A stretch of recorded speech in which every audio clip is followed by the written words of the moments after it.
আসসালামু আলাইকুম এবং শুভ সকাল সবাইকে।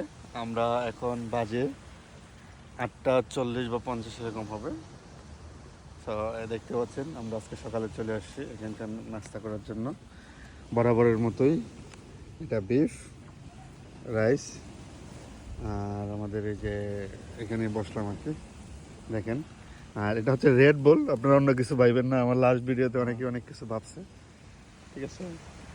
তো এই দেখেন বিচের পার কেউ নেই, আমি আর নাইম ভাই আর দুজন, আমরা দুজনই। আর নাইম ভাই কিন্তু রাত্রে ঘুমায়নি, সারা রাত্রে না ঘুমাই যেটা রান্না করছে, এই জন্য আমি কৃতজ্ঞ।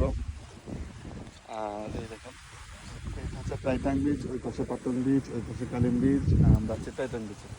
সব ভিডিওটা ভালো লাগলে অবশ্যই লাইক কমেন্ট এবং শেয়ার করে দেবেন। এই দেখেন, সো আই মাক মাক for Thai people, I don't know about Thai language. ভাই আবার থাই পারে অনেক ফ্লুয়েন্টলি। ভাই লবণ বেশি হয়ে গেছে। সমস্যা নেই।